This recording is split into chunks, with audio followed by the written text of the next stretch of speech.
Today's presenter is Lucidworks CTO and Lucene and Solr committer, Grant Ingersoll. Thank you for joining us today, Grant. Thanks, Aaliyah, and welcome everybody. Thanks for joining. As Aaliyah said, today I'm going to give a little preview of Fusion 2.3, which is just about to be released. So let's get started. First off, I want to encourage you all to check out lucinerevolution.com. So a little bit of an advertisement up front here, but if you like all things Lucene, all things Solr, all things Fusion, we're going to be holding the conference in Boston this year. We've got training. We've got a lot of good keynotes lined up already. We're getting a lot of good proposals for talks in already. So I would encourage you to go check out lucinerevolution.com right now. There's a call for papers open that ends at the end of this month. So be sure if you want to give a talk on Lucene or Solr or Fusion, be sure to put in for that talk right now. Otherwise, we're happy to take registrations as well. So sign up and join us in October in Boston.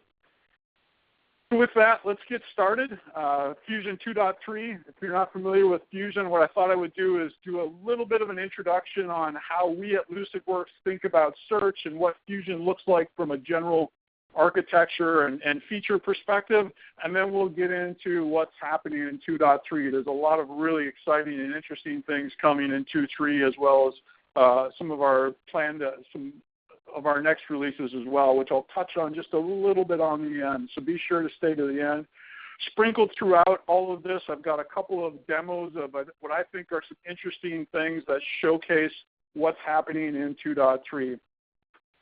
So first, thinking about search and Lucidworks and how we view this space, I think one of the interesting things that if you've listened to me talk before, you hear me go on about is this notion that search has really evolved, right? It's gone are kind of the days of put in a keyword and get back 10 blue links. Of course, those still work, and Lucene and Solr and Fusion are still really good at, kind of traditional keyword search. But what I think we're all seeing in, say, the past few years is that search has evolved significantly, and it's really driving a lot of interesting applications, use cases across a broad spectrum of verticals and areas of interest, ranging from log analytics to consumer-facing customer service to e-commerce to fraud surveillance, compliance, healthcare, etc. I would encourage you to reach out to us if you want to learn more about this. At the end of the day, we really see these enabling technologies of Lucene and Solr and Spark delivered through Fusion as really driving a data-driven organization, or in our words, a search-driven organization. What does that mean for us? If you're not familiar with Fusion, as you know, obviously by joining here, we're on a 2.3. We've been out for a good chunk of time now. When I think about Fusion from a really high level, I really think there's three key motivating factors behind why we started Fusion. The first one is what I like to call the 3 C's. And these are really what go into driving this key notion around importance or relevance. After all, this is what a search engine is really good at, right? It's really good at ranking things. And if you think about, again, that evolution of search, it goes way beyond just kind of the traditional vector space model, or perhaps you've heard about TF-IDF or any of these low-level scoring models that Lucene provides out of the box. And it's evolved to what we expect from places like Google or Amazon or Facebook, et cetera, where they're not only taking those key core scoring factors, but they're also overlaying on top of it collaborative factors, context, et cetera. And so that's what I like to call as the 3 C's. Content is all about your data. What are you actually putting in the search engine? Collaboration is all about what are users doing with that data? How do we capture those signals that they're giving to us about what is interesting? And then last but not least is context. Who is this user? What are they doing? Are they young? Are they old? Are they male? Are they female? Are they in the US? Are they in Canada? Are they in Europe? All of these things can then be mashed together in this really fast, really efficient ranking engine that is, Lucene and Solr and Fusion, and out come these great results. These results that say, here's what you should care about right now, given the criteria you've given us. The second key principle behind Fusion is really that we want to harness best-in-class open source. We do this via Solr and Spark. What does that mean for you in the practical aspects? Well, it means that you're able to leverage all of that knowledge that you have coming into Fusion from knowing Solr or knowing Spark. It allows you to go Google the web and say, oh, hey, here's an article on Solr. Let me go apply that to Fusion. And then the last piece, building on top of all of that goodness that is Solr and Spark, we want to take and simplify application development and reduce your ongoing maintenance. We at Lucidworks have been doing this search thing for quite some time. I think it's going on 9 years now, or at least for me anyways, as one of the co-founders here. And we've learned a lot along the way around how search is supposed to work, how to get the most out of Solr, how to get the most out of Spark, how to then deliver that up into an application that's going to short-circuit a lot of the time you spend doing what I like to call infrastructure work or plumbing work. But not only that, we're also going to give you next-generation tools that maybe you want to do at some point in time, but you're not quite sure how to build. So things like building collaborative filtering-based recommenders or incorporating machine learning or other things like that. What does Fusion look like at a little bit lower level? You can see on the right-hand side here, Spark, Solr, Zookeeper. Those are really our flagship capabilities when I think about what Fusion brings to the table. Solr obviously is our core storage and retrieval engine, but we go well beyond just storing your core content in there. We store things like machine learning models in there. We store taxonomies, we store synonyms, we store all of our log messages, etc. And so Solr really is, if you think about it, like a database almost or a file system for us. Spark then gives us that distributed compute capability that says, I want to go look at all of my data and come up with some interesting results off of that. Aggregations, maybe running a machine learning model, or as you'll see here with my final demo, I'm actually going to do some clustering in Spark, and then I'm going to add those results back into Solr. If you're not familiar with Zookeeper, I like to say that Zookeeper is the thing that gives you your nights and weekends back. It's really that thing that coordinates all of the distributed effort that's going on in this system. It makes sure it knows what nodes are up, what nodes are down, who's happy, who's not, and automatically does failover, fault tolerance, all of those kinds of things. It also makes sure that your data is consistent. And so like I said, at the end of the day, Zookeeper gives you your nights and weekends because you can rest assured that the system's going to be up and running. The core services, this is where we add our value add in Fusion. So you can see there's a whole host of things here ranging from tools for natural language processing to building recommenders to storing large objects in Solr to pipelines and ETL tools all the way down to the bottom there with connectors where we can connect to file systems, crawl the web, hook up with Hadoop, connect to cloud-based storage items.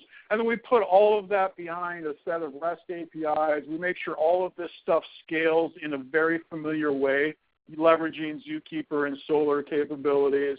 And then on the front end, we give you a really nice and slick admin UI, which I'll show you a little bit today. And then we also, which I'll touch on here in a minute, just gave out as open source what we call Lucidworks View, which allows you to very quickly and easily build front-end applications. So that's Fusion in a nutshell. Let's take a look at what's new.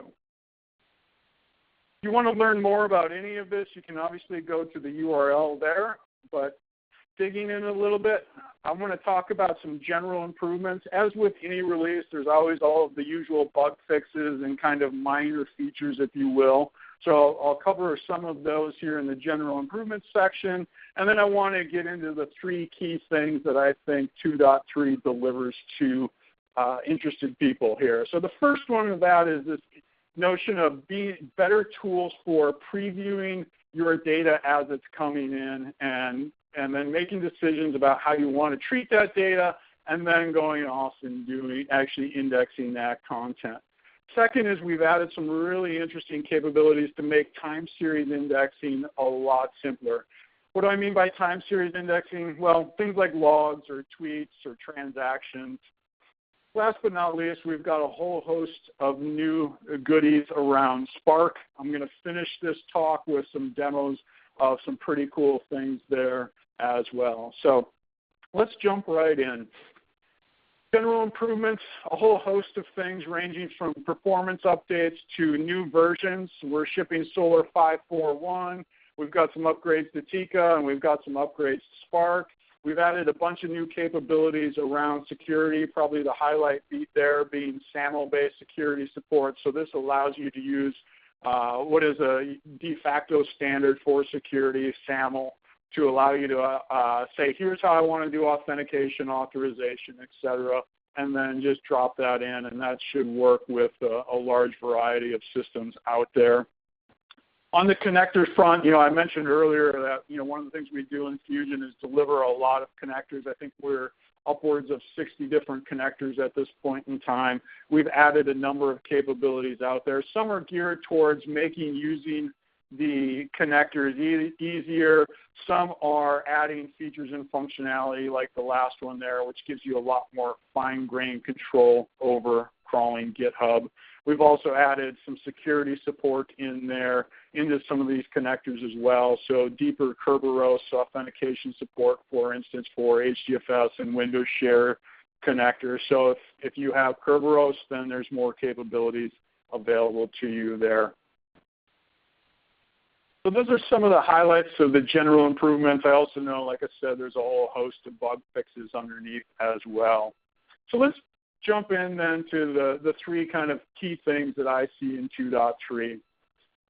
So first, I mentioned earlier we added this capability of doing index pipeline previews, and I'm going to show you this live here in a minute, but I wanted to just hit on I wanted to go through a couple of these things first, and then we'll switch over to a demo just so I can save on switching back and forth from my presentation back to Terminal and Chrome web browser. So some of the key things that you can do with the index pipeline preview, if you're not familiar with pipelines, you can think of that as an ETL tool. Basically, it's a way to say data coming in from a connector or being pushed in via one of the REST endpoints goes through a series of steps that then typically output to Solr. And so what we've done is we've added actually a simulation capability to that, which allows you to see what each stage in that pipeline is doing and how it's going to affect the documents. You can turn them on and off. You can test these without actually affecting the original definitions of the pipelines, without affecting your live system, without affecting staging, et cetera. And then when you're ready, if you're happy with the results, you can then either copy and make a new pipeline, or you can save that pipeline over the existing one, or you can merge them and then go and deploy that. So this is a really handy tool for especially for when you're first getting started with new data sets, kind of that 5-minute upfront experience when you first download Fusion. You can go say, oh, hey, I've got this data over here. I'm going to bring it in. I'm going to look at it. Maybe I want a certain stage here to extract named entities, or maybe I want to look at some regular expressions applied to this data as it's coming in. I can test all of those out. I can sample some number of documents, and then I can say, oh, yep, I'm good. Let me go and make this live. Next up, I mentioned a time series. This one was a really interesting one. We've been doing time series data, especially logs, for quite some time at this company. And we've been doing a lot of work in Solr to make sure that it's super easy to deal with some of the common factors around time series. So for instance, you often with Solr and time series data, you want to set up shards and partitions that say, hey, I want to keep all of today's log data in its own index, and then I want to automatically have all of tomorrow's data in its own index, and on and on and on, all the way up to some retention period, say 30 days, or one of our customers just recently is doing about 6 months worth of data at roughly, I think, 2.53 trillion documents in that 30 days, or 6 months. So they want to be able to very easily manage all of that data. And as we've been helping customers do this in Solr, we kept seeing these patterns emerge. And so what we've done in Fusion is just made that point and click. So you can literally go into the Fusion Create Collection Index, and I'll show you this on some Twitter data here in a minute, and say I want a time series index. I want it to partition on every day, every minute, every week, and then I also wanted to delete old partitions or merge them in the background, etc., such that I have access to them if I want to. And so we've made that super simple. The other really interesting thing we've done here is on the query side, if your query comes in and actually has a time component in the query, say you wanted to filter to just yesterday or to yesterday and today, the query side pipelines will detect that filter automatically and then go query just those shards that have those 2 days worth of data. And that's really important from an optimization standpoint because you save a lot of time and effort on doing that query. You get back results faster, all of those good things. So that's time series done right, and I'll show you that here in a minute as well. The last thing before the demo that I wanted to cover is Lucidworks View. If you've been following us this week, you've seen that we've already announced View and it's already available. This actually isn't specifically a 2.3 release item, but because it's so close to the 2.3 release, I wanted to make sure I told people about it. The interesting thing about View is it's really end-user, customer-facing user interface designed for quickly getting started with Fusion. We've hooked in all of the APIs so that you can start just be up and running and querying Fusion in under 5 minutes. A lot of the popular features are already pre-configured, but of course you can go in and customize them if you want. It's all built on some of the latest web frameworks, namely AngularJS and a few others. So those of you who are into JavaScript programming, you'll find this will be a very comfortable interface for you to interact with. Just as important, it's all Apache licensed open source. So we published this up on GitHub. You can see the link down there at the bottom. So if you want to go in and customize, you can do that to your heart's content. You know, it's all designed to point back at Fusion, so you will need Fusion, of course. Last but not least, we've also put in a number of templates for viewing a variety of data sources. So when you go and select a web-based crawler in Fusion, the Lucidworks View application will automatically know how to display that content, as opposed to displaying tweets or Slack messages or various other data sources. And like I said, those are all extensible as well. So that's kind of some of the quick highlights here around previewing time series Lucidworks View. So with that, what I'm going to do is jump over to Chrome, my web browser, as well as my terminal, and let's take a look at what some of these look like. If you want to follow along there, I've got a URL at the bottom that points to GitHub where a lot of this information is available. I'll also be posting a lot of the creation scripts that I have. I have there as well, so that you can try this out at home if you'd like. Let me just switch over here.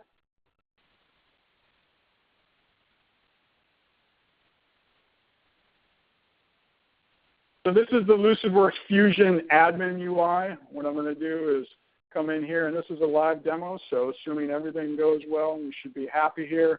I'm going to come in and create a collection. What we're going to do is actually hook up to this collection at Twitter. So first thing I'm going to do is come in and create that collection. Off it does going and working.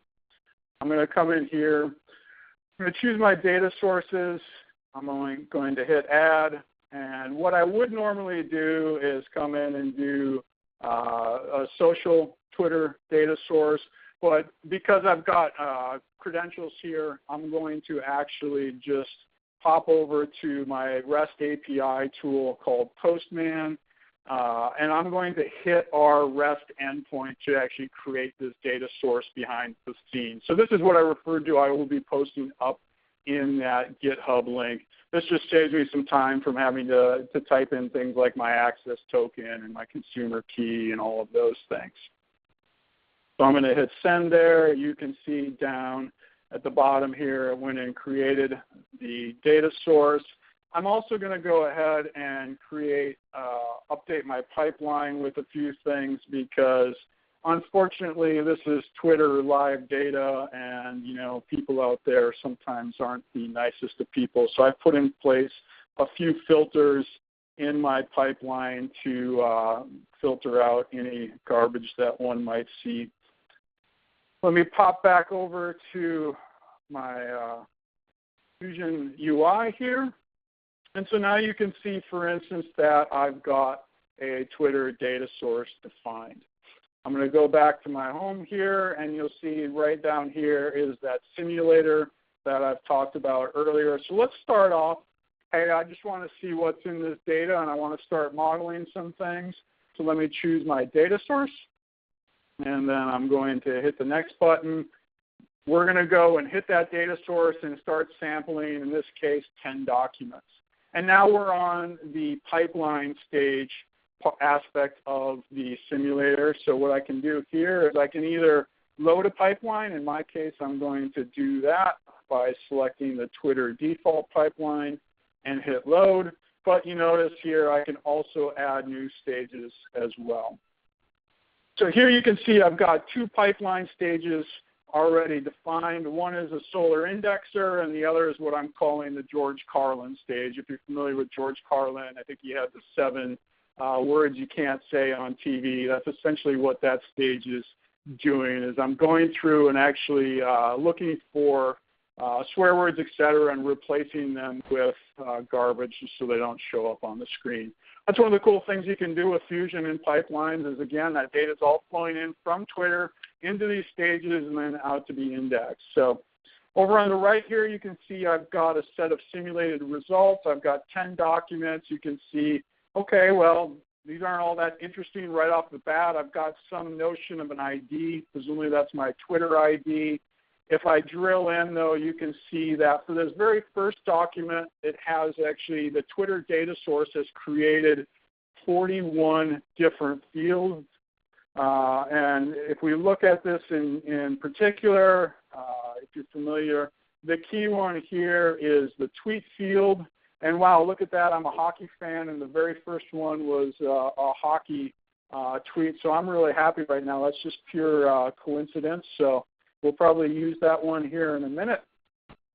But you can also see, like for instance, the second document has 29. This one looks like it's got, what is that, Spanish or Italian or something in there.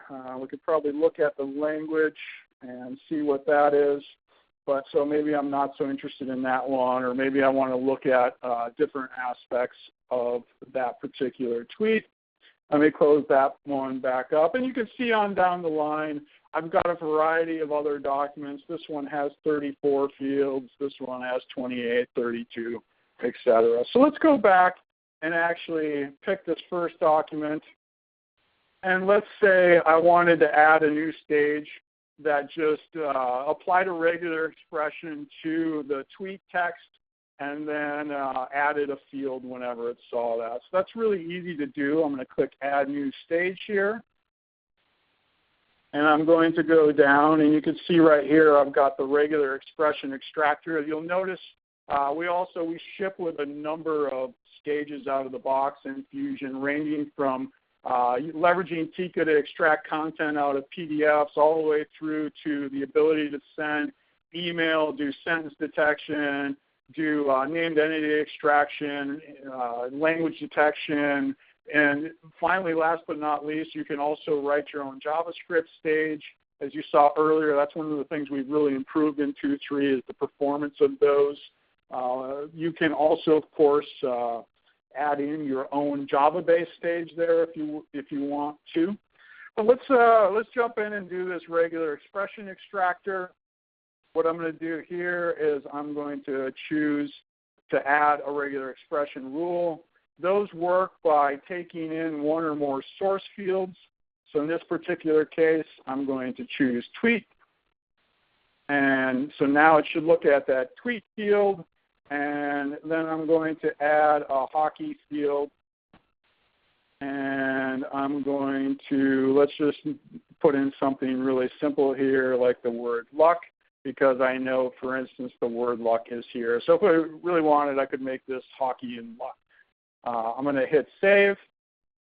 And you can see right off the bat there, I now have 42 fields. And in fact, you can see there's my new field, hockey_S, and it has the value luck. And I can, just to show this once again here, I can come over here and turn off this stage as well. You can see there was a little flash of the screen, and now I've got 41 fields again. And so I could sit and play around with this until my heart's content. I'm actually going to turn off this particular stage, and then let's continue on with the rest of the demo. So I'm going to come over here, I'm going to hit the next button, and then I'm going to, this just gives me a view of what the data finally looks like given the stage, that I'm about to lock down. I'm going to hit save, and I'm just going to choose to overwrite that, and you can see, voila, it's been saved. So now I can go over to that data source, and let's actually start bringing in some content. I'm going to do that by, you can see I've selected that Twitter data source, and I'm going to come up here and hit the Start Crawl button. And as I like to say, good Lord willing, during live demos, that's going to go and work.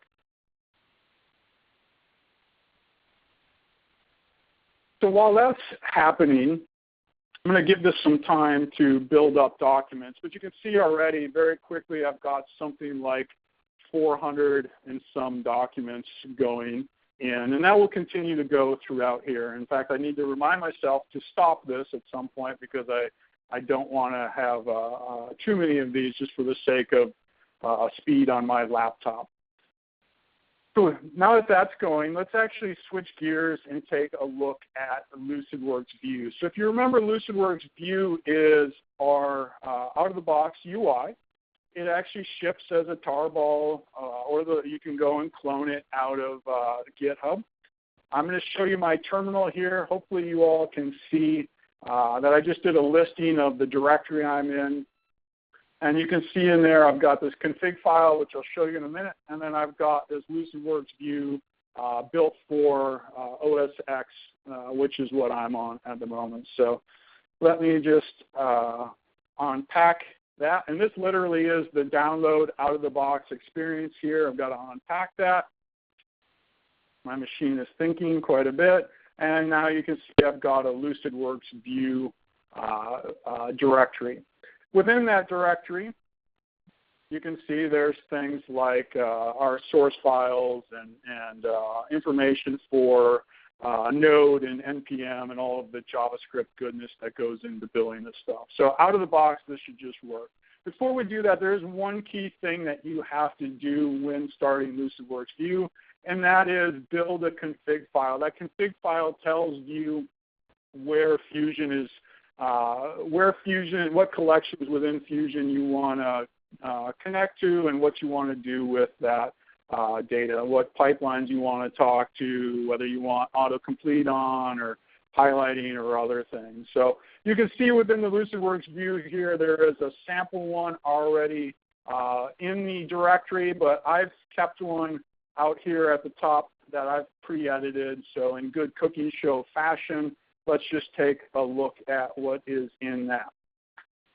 The key thing that you have to do, and you'll see there's quite a bit of comments all along, there's some key things that you have to set up, like where is your Fusion instance and how you want to connect to it.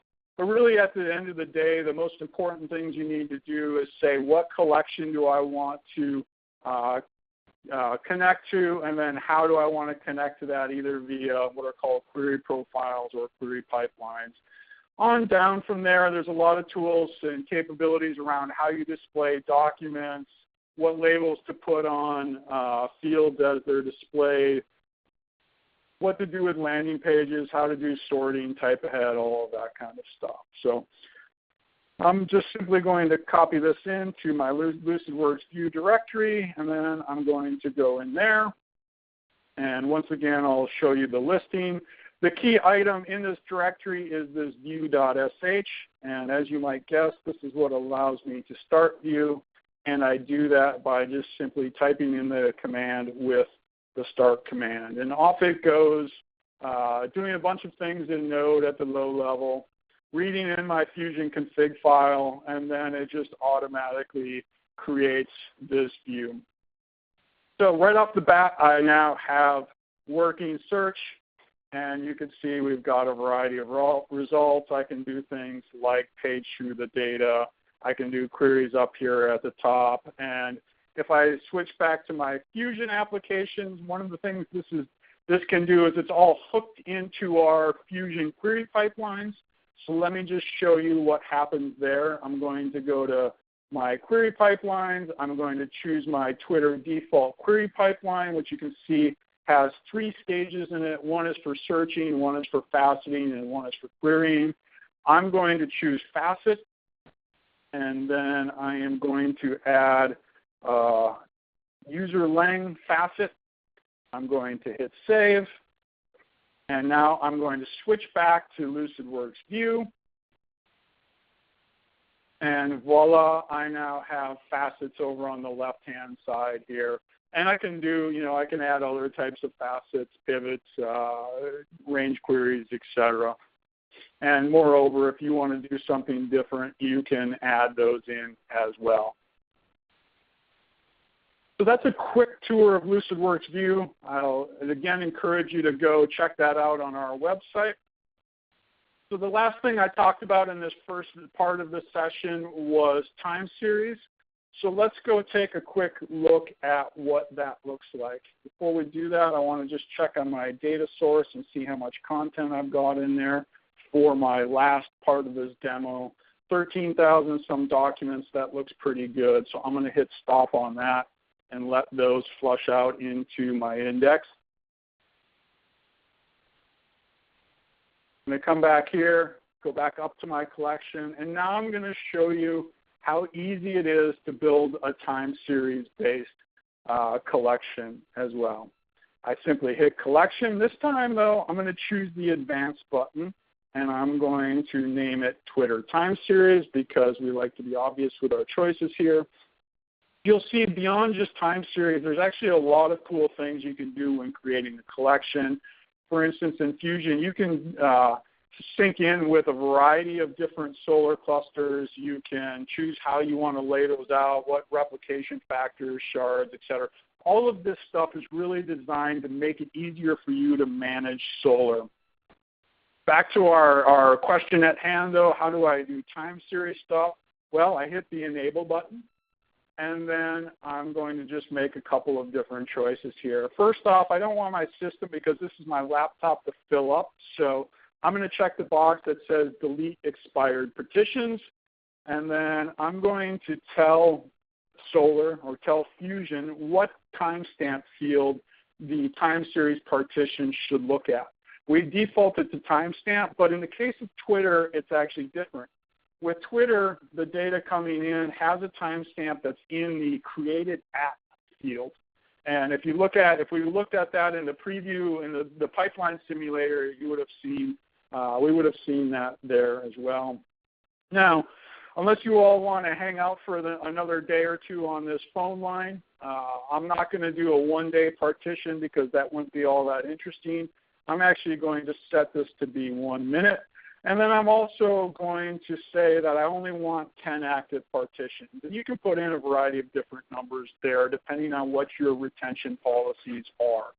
Okay? So just to recap, I'm deleting. So I will only keep 10 partitions. After the 10 partitions, those will be basically sloughed off the end and deleted. You can choose to keep them, and essentially they become archival as well. Underneath the hood, we also create a catch-all index, which is able to deal with any data that's coming in that doesn't have timestamp information on it. So for instance, for some reason this Twitter data source didn't have a created at field on it, that would get captured into that big catch-all bucket index as well. So let me just go and hit Save Collection there. And now you can see I've got a time series collection, and it looks just like any other collection. That really is the beauty of it. But what I'm going to do here is actually come in and, I'm going to go to the right window again. And now I've got down in my Postman here, I'm going to create yet another Twitter data source. This time I've named it slightly different. and attached it to this time series collection. I'm going to hit send there, and now I've added that time series data source. So let me come back in here and just show you what's happening there. And now you see I've got a Twitter time series collection, and I'm going to start that crawling as well. Now, this will take a little bit of time to collect some data, and obviously we've got to let a minute pass so we can at least see other partitions. The cool thing that's happening in the background, right, is Fusion is sitting there analyzing these timestamps as they're coming by, and it will go and proactively create the next partition for you. And it will automatically deal with the old deleted partitions as well. So you don't have to do anything beyond just set up that collections. And now all of a sudden you've got data and indexes set up appropriately for time series indexing.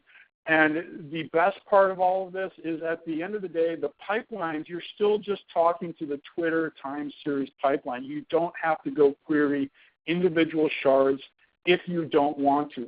You still, of course, can because they're just Solr indexes, and so you can go and dig in on a particular time, particular partition and say, oh, I want to just do, Tuesday's index, but you don't have to. So time has gone by here a little bit. Let me just pop over. If you guys are Solr users, you should already be familiar with the Solr admin. I've got this up and running. And if you are used to this admin, you know that there is this cloud tab which shows you all of the collections that are happening. I'm not going to spend too much more time on this time series other than to just highlight right here. You can see, indeed, I now have my partitions created, and hopefully I can get my mouse to work there. So this Twitter time series index, that's my catch-all bucket. And then you can see already just in the time I've been talking, there's a 37-minute bucket and a 38th-minute bucket. And if we let this run for a while, it will eventually fill up to those 10 partitions. So let me just hit refresh there and see if we've got any more. So now we've got 39. I'm not going to wait for those 10 minutes to go by, but I think you can trust me that it works at this point in time. If not, let us know. So with that, I'm going to switch back over and come back to the presentation.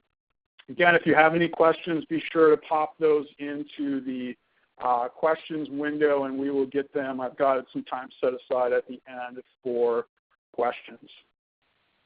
So now on to one of the things I'm most excited about. In my job, this is the cool part where I get to play with cool advanced technology. And that advanced technology is shipping in Fusion already. And by that I mean things like machine learning and Spark and some advanced aggregations and all of that kind of stuff. So when, as I said earlier, when I think about what Fusion does, one of the key things is obviously Solr. And if you've known Lucidworks for a while, you've known Solr for a long time as well. And as I showed you on our architecture diagram, Solr really is that piece that drives the storage and retrieval of content, whether that's key value storage or whether that's, indexing 20 billion documents or 3 trillion log messages. The other key part of Fusion, though, and again, if you think about that next generation of search, it's all about how do we learn from what users are doing with that data. And in order to learn from all of this data that we're capturing in Solr, we need a distributed compute engine. And if you've been paying attention to the big data space over the past few years, you know that Spark is the hot, best thing for doing large-scale distributed computations. And in Fusion, we ship Spark out of the box. We run it in what's called standalone mode. But the interesting thing is we've hooked it up very nicely and tightly to Solr. You can still connect and talk to other data sources and other systems with Spark. But at the end of the day, we've got Spark and Solr very highly tuned together. And in fact, when you look at our first bullet point here, one of the key things with 2.3 is we've made some significant performance improvements in 2.3 in the way that Spark and Solr talk to each other. Some of our internal testing, we've seen as much as a 10x improvement in performance by taking advantage of some streaming capabilities in Spark, as well as being smarter about where the data is laid out in the Solr cluster. Second up in 2.3, and this is one of the things, like if you're in the data science space or you just like to play around with new technology, one of the things as a developer you really love is a command line tool that lets you dig in and just try things out. So kind of like what you would have with Python or Clojure or any of these REPL-based languages. And so one of the things we've added in, you can literally just go into your Fusion home, and I'll show you this in a minute, and do bin Spark shell, and up will run the Spark shell, with the caveat that all of the Fusion capabilities are also there available in the class path. And so what we're doing here is we're taking advantage of our Spark Solr open source project, baking that in to Fusion at a nice low level and giving you all of those goodies. So that's the first thing with Spark. The next thing that's been really interesting is we've added a lot of new capabilities around creating and running jobs against that Spark cluster that we have running. In the early days of Fusion, when we first added Spark, it was all about what workloads that do we need internally in Fusion to run on Spark. So for instance, one of the things that we do is we collect all of our system metrics in Fusion back into Solr itself, and then we run Spark jobs that aggregate those metrics. So for instance, you can see how garbage collection behaves over time in your cluster.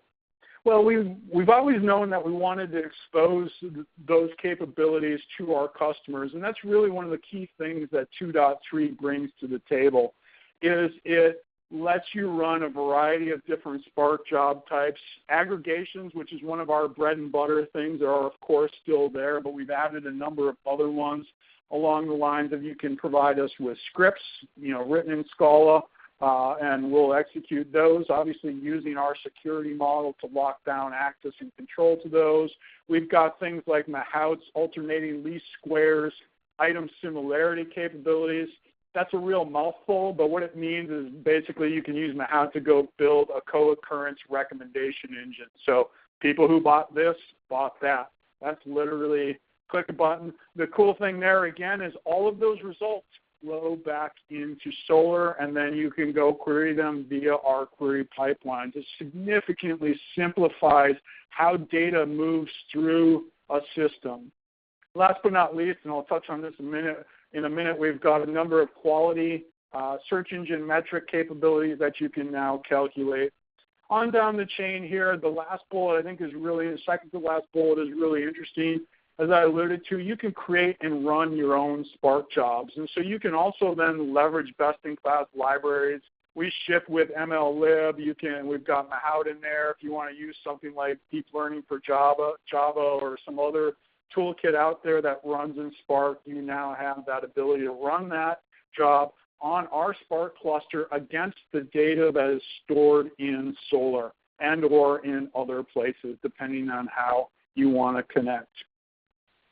Next up, and this is, I think, one of the coolest things I've seen in a while when it comes to Spark, and frankly, I've never understood why in Spark or in a lot of these machine learning or natural language processing libraries out there, why they haven't taken advantage of more Lucene capabilities when delivering features and functionality. So anybody who's used Spark's built-in machine learning capabilities know that their way of dealing with text is very rudimentary, especially if you come from the Lucene and Solr world, where we have tokenization, stemming, token filters, text analysis capabilities for a large variety of scenarios, a large variety of languages.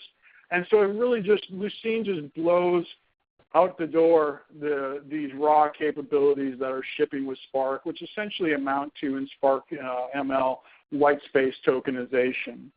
So one of the cool things we've done is made all of those Lucene analyzers available in Spark. And so you can take your text, run it through all of the same Lucene analysis that you've done in your index, or change it however you want, and then output those results back into Solr or into your machine learning models or whatever else you want to do. This is, again, shipping independently of Fusion. If you go and read the first link on there, there's a blog post to it. It links back to our Spark Solr GitHub project. But we also are baking this into Fusion, and as you'll see here in a minute, I've got that as part of our demo. So I mentioned quality earlier. We now have the capability to calculate a lot of interesting search metrics, ranging from things like mean reciprocal rank, precision recall, normalized discounted, cumulative gain, NDCG. All of these things work just like all of our other signals and aggregations, namely after we run these jobs that calculate these metrics, they go right back into Solr. And in fact, they're time series-like data, so you can treat them as time series such that you can keep metrics around how your search is performing over time. You can build dashboards, etc., and see what is happening with your system. Or is your relevance getting better? Is it getting worse? Or what anomalies are happening? So on and so forth. So with that, let's get into a little bit of a demo on the Spark shell. There's obviously a lot of things we can do here. And in fact, we've put together a few things in this in our GitHub repository that go beyond what I'm going to show you in this demo. Things like running LDA to do topic clustering, or doing word-to-vec to do more advanced analysis of your content. You can run all of the machine learning libraries that ship with Spark, like I said earlier. So I would encourage you to go to GitHub and check out our webinar examples, and I'll be updating these later on as well so that you'll have even more capabilities. So let me just switch back over. This time we're going to be all terminal, which I know as giving a live demo is always a fun prospect. So let me just switch into my Fusion directory here, and as we noticed before in the bin directory, or as I alluded to before in the bin directory, there's this Spark shell command. So let me run that. And what I'm going to do is this takes a little bit to start up. What I'm going to do is I'm going to go off screen here and copy and paste in a few commands. I will show you what those commands are and explain what they do, and then I will run them and show you what those results are. But essentially what I'm going to show you is loading in a bunch of those tweets into Spark, running k-means clustering, which is a very simple and very fast clustering algorithm. And then I'm going to take the results of that clustering and add it back into my index such that I can then go see what clusters each document belongs to. So this always takes just a little bit to start up. As always, I hope everything's always going to work. So there I've got my Spark shell prompt. One of the first things I'm going to do is just turn down the logging level here so there's not as much chatter going on while I'm running my content. The next thing I'm going to do is load in some definitions of some functions, and I'll show you what this class is here in a minute. So I'm going to hit load. That all looks good. So I've loaded up a bunch of capabilities. I'm just going to pop over to Chrome here real quick and show you what this class looks like. I loaded up this basic Solr #2 Scala. Really great name, I know. But you can see within that we've got a bunch of Scala here. We're importing some things like word-to-vec from the machine learning package in Spark. We're also bringing in clustering like LDA and k-means. If you go on down, there's this big block here on usage, which I'm going to show you here in a minute, some of these. But it walks you through k-means and LDA and a variety of other things.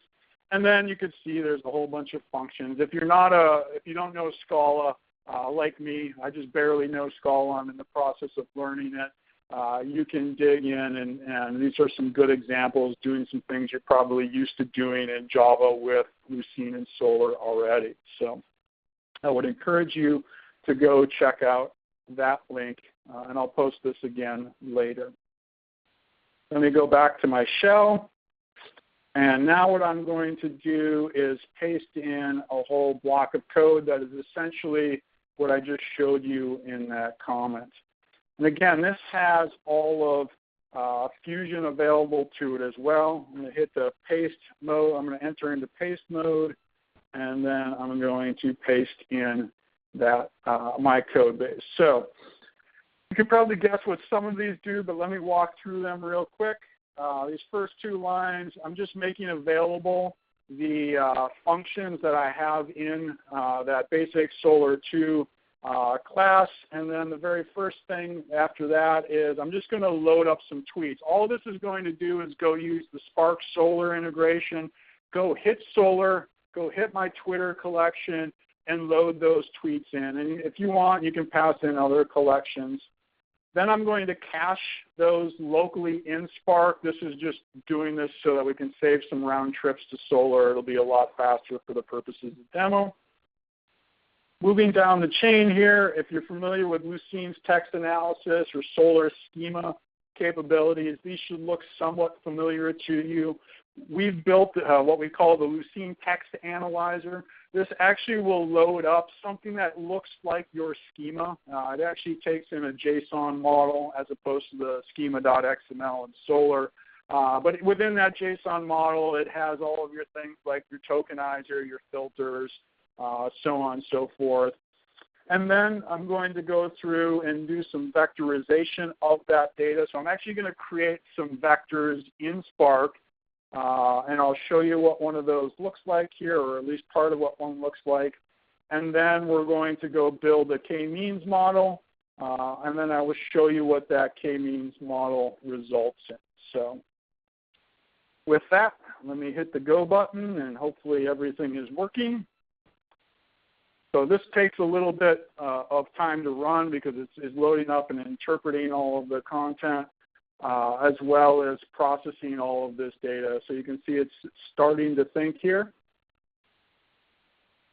This is the part of the talk where I play the Jeopardy theme song, but I'll save you from me singing here. So you can see, first off, I've actually got back this table where, if you remember earlier on when we were looking at the previews, we had these really long longs, which were the IDs, but now I'm also displaying these tweet vectors. And so that's just this first step up here where I'm vectorizing and I'm doing show.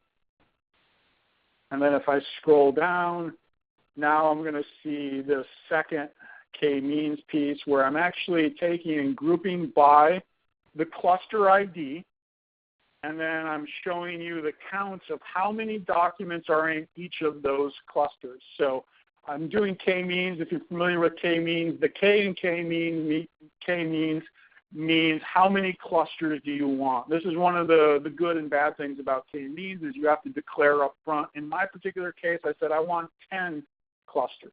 And so you can see I've got 10 clusters. If I put in 20, I'd get 20 clusters.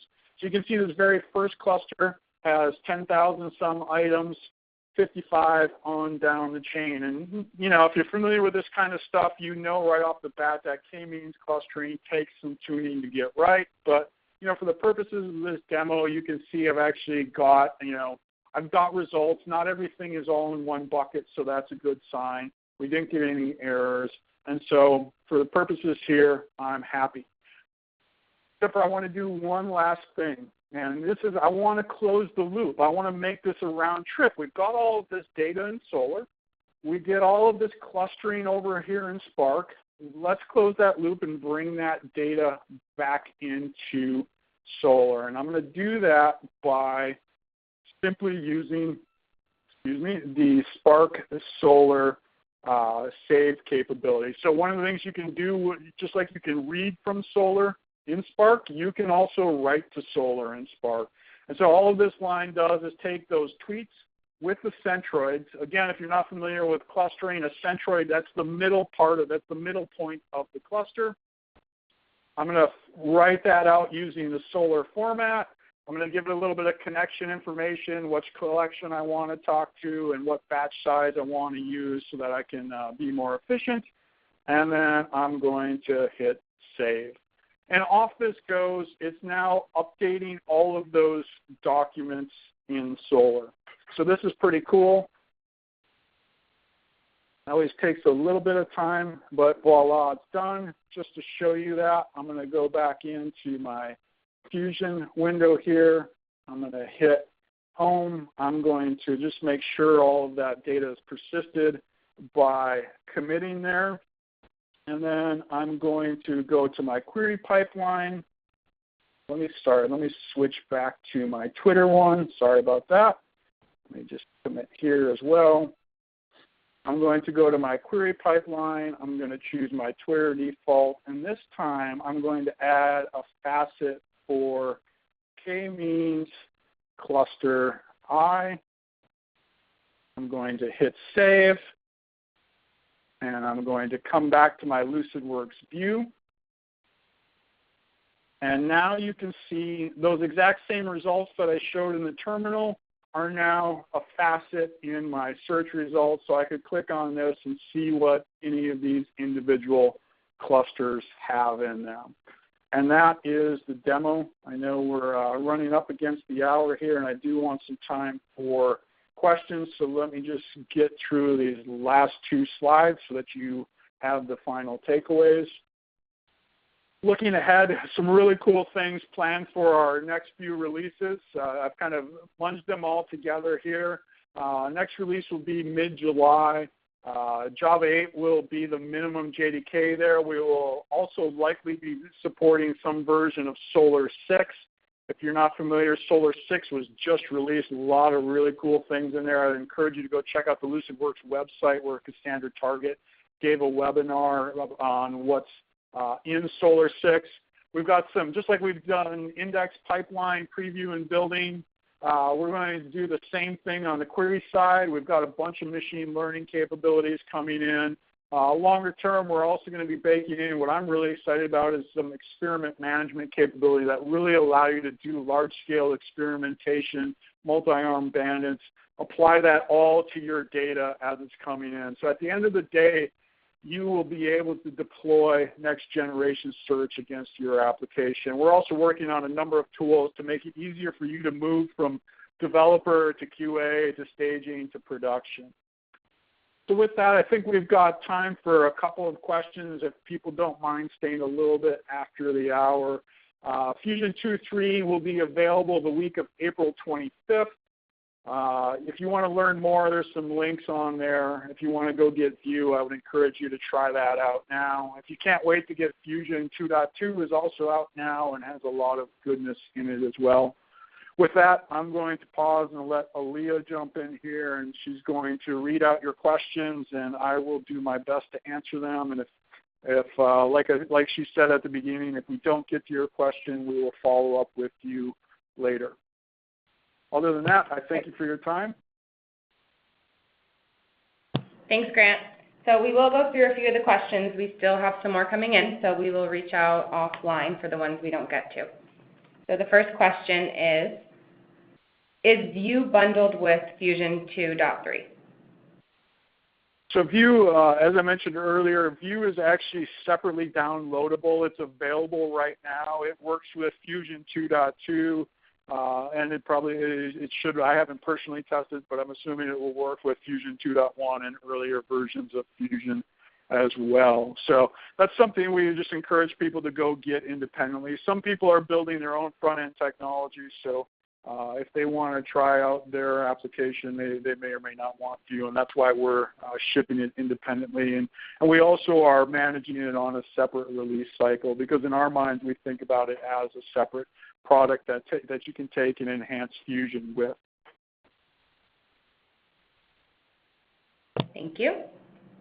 How much is View tied to Fusion versus vanilla Solr? So one of the key things about that one of our key goals with View was to make using Fusion seamless, and so from the front end, and so it ties into the pipelines and all of those kinds of things. It depends on Fusion for a number of different things, like for the landing pages or the way we do autocomplete, or the way we, what document templates we tie into the connectors in Fusion. You know, at the end of the day, it's open source, it's Angular. You know, if people want, you know, they can, it's all Apache licensed, so, you know, patch is welcome. But yeah, we have the explicit goal of tying it into Fusion. Thank you. Can time series partitioning be implemented with existing collections? We have billions of docs and don't want to re-index. Yeah, that's a great question.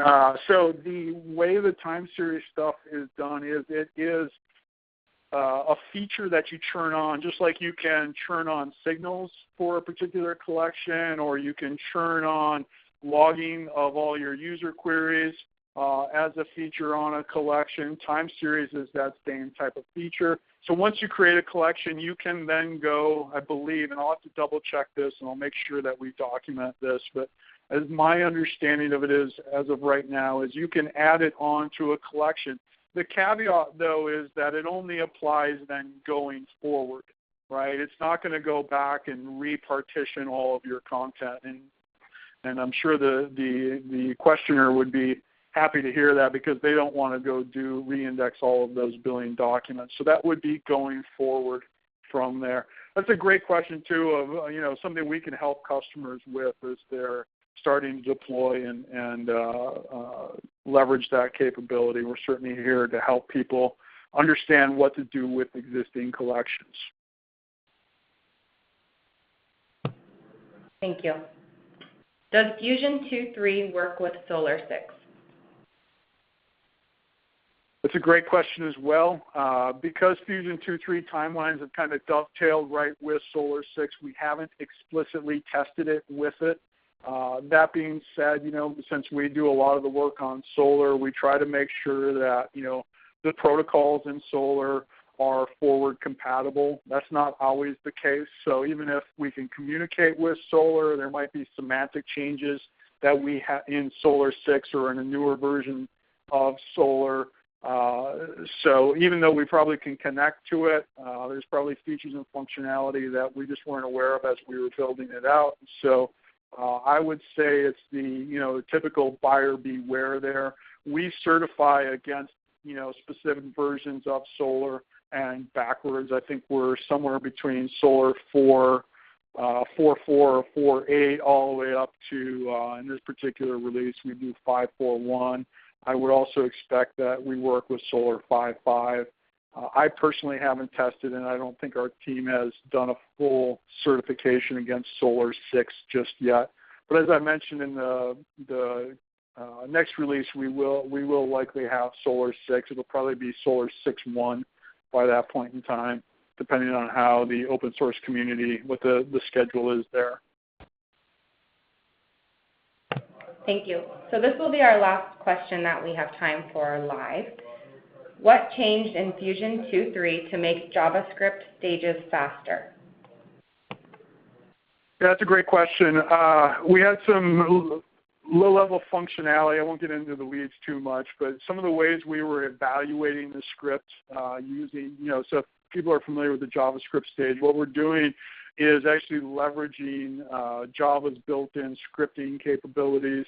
And so as we analyze the performance of those JavaScript stages and how we were evaluating those scripts, you know, we just got smarter about things like caching and when and where and how to evaluate those. And so that led to quite a nice improvement in performance. I believe there might also be some lower level changes in the way we build stages and create these stages in pipelines that also have had a benefit for the JavaScript stage. You know, I didn't make the actual fix, so I don't know all of the gory details, but that's my understanding of it. Thank you. So we are now out of time. Everybody who registered for this webinar will receive a link to the recording shortly. Again, if we did not have time to answer your question, please look out for a note from someone on the Lucidworks team. Thanks again for joining us today. Thanks, Grant, and we hope you enjoyed the webinar. Thanks, Aaliyah. Thanks, everyone.